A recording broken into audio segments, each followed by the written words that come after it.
Ahoy kirvele, aleng vele. Hello, chị gầy lên với cô Lê. Hi. Cái này mù lông na aray to boka in ngày om lom lem mai in lo dam thalo mem.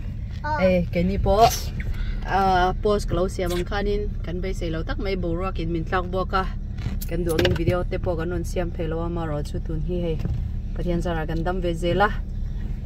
Tun hi Naupang school August ni somni pathum yan Naupang school an kal tran to dona tun hi Naupang school supplies lei turin kan kal do na ni. Pa ber chu boin na tho tan ve tan awangin na tho tan awangin chaw deu leka zui don lowa Naupang hin ba bazar dol ni he. Sampot. Za. Pakat len la ro.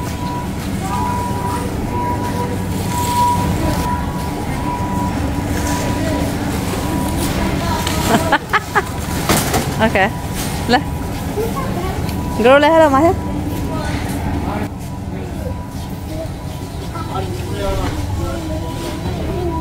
Ardi po ngai don yo.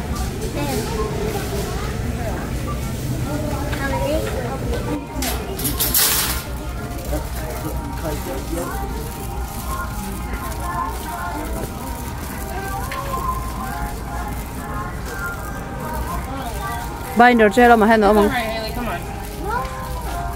Let's go. Now.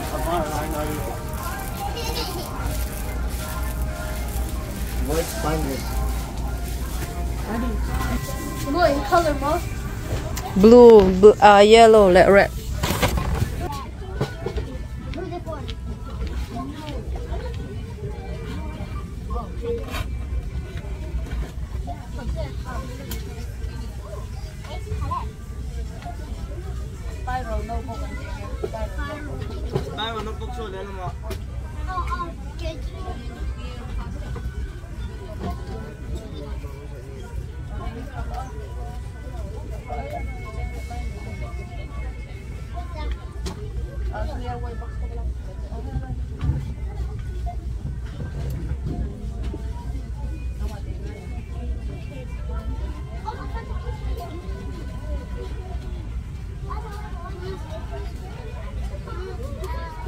Rang lo dong lo mo. Wai lo dong.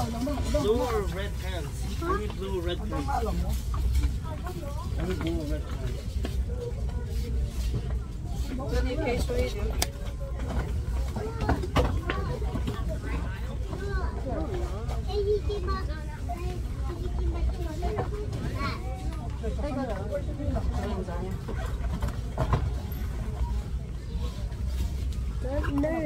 Where did I find it?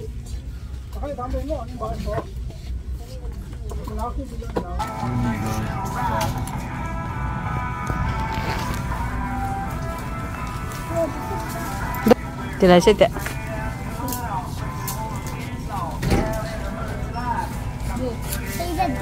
Các bạn có khăn khai đó. Nông lắm. Chặt thôi. Hey, a cute little duck. Trong tay hay đồ xoay nữa. Come on là. Cái trên té là.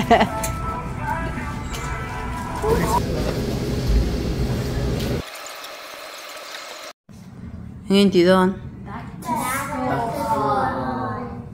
Hả? Back to school hall. Back to school hall mà. Anh cho nên nghe tụi này này học khá school supply in lấy em cho chú nâng mà đi tạt theo in split Don mà. Walmart anh cả lá anh nghe chị. Okay, okay. Okay, school products in lắm okay. Hắn không xin tiêu lên cho lại nâng mà đi tạt theo khá split đâu đấy. Các anh nghe. Ruler mà. Okay, à bắt tối về nâng mà ruler chú bà xem in. Wall absorber chu kata ni kalau tero. Tero. What's in there? Just rip the bag open. Just rip the bag open inside. Chúng ta nghe thấy rồi.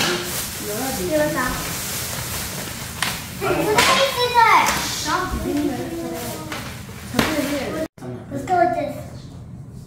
Hello. Okay, hello, Rafael. Ang nghe in này à? Lekabu Bali. No, folder but home. Erase marker but Bali. Hey, ka phone. Eraser pen. Color pencil pen. Calculator. Glue, Sharpie.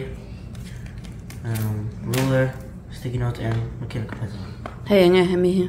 Oh, the one. Ang cái amoy thì mi tùy bom ka. Okay, ni Johnny yang lau ka earbud ka baya be ka thun chin te.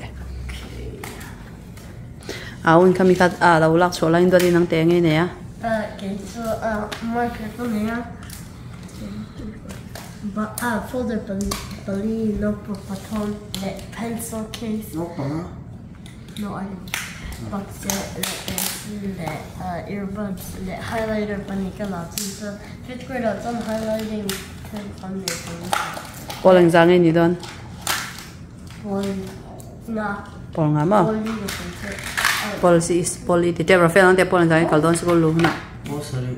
Oh, sorry mo. Okay. Sticky notes, expo marker, the pen, the heavy pen book, the eraser, the color pencil, the crayon, the 3 bones. Tùy bom ka moy tiệm. Oh, Ang brand nghe. Under Armour. Under Armour mo. Okay, so le awa di te hi ang nghe này về le. I do my dog with him. Aha. Heavy here, backpack there. Heavy marker case, bucket, ruler, Highlighter mi. highlighter, Okay. and then crayon for the eye, 3 bones. Tùy bom cho moy về a clear cute little. Jorin. Ruler, Aha. marker, the pen, Okay. the earbud, eraser, Okay. Earbuds ka kung ay da don. highlighter, Okay, du lai nang poi thun ve thai ki au te pon earbuds ka be kan thun da. Baby nang te ngai ne ya. binder, Oi da zau lo mo. Oi zau to mo ka ti lo. folder baton, Okay. the pencil sharpener, Mhm. the colored pencil, the sticky note, the notebooks, Okay. Polang zang ai kal don fall school lu hun le. Fall thum. Fall thum ma. Sang tao be. Cho nên last mà hit tung nghe. Baby, nó my turn. Anh nghe này sẽ về thế.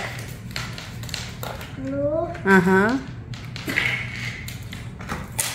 pencil, Sticky note. Ring đâu in sẽ là thế, sẽ giỏi tôi sẽ thấy là. pencil case, Nó mà pencil case akan em nghe đã u. Ruler. À. Okay. Chân cả cái nghe pencil case am ya. Nghe pencil sharpener mà. pencil sharpener, Okay. Tắm về. Cho lệ. Là hi earbuds này về nè mà. Cho lệ abom poi này à nè mà. Các cái nghe. pencil sharpener, Oh, okay. Highlighter ni ka. highlighter, Nang ma pencil sharpener ka fry sa mi. Fries le ma mi nang ma pencil sharpener ka. pen, Cute ve nang ma pen tu. Okay.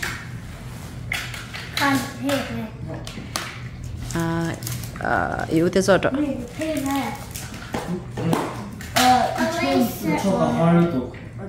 the 2 eraser,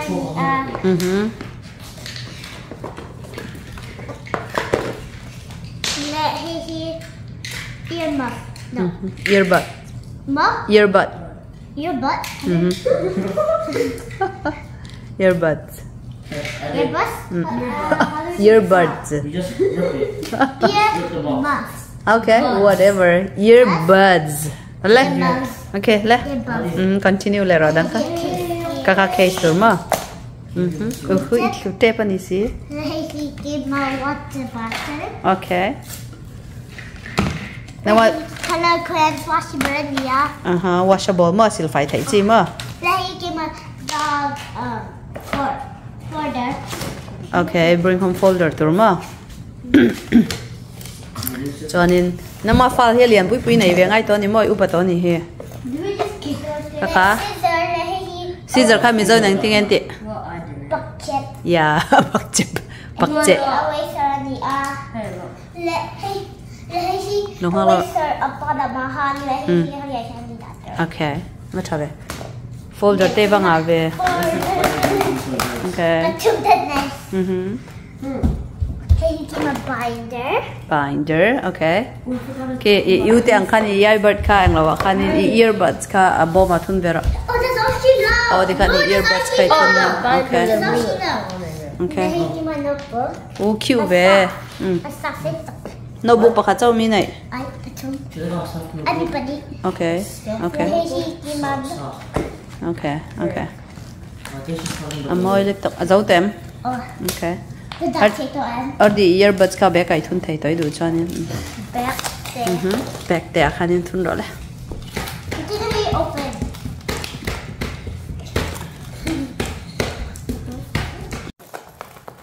Kata khani earbuds da mo.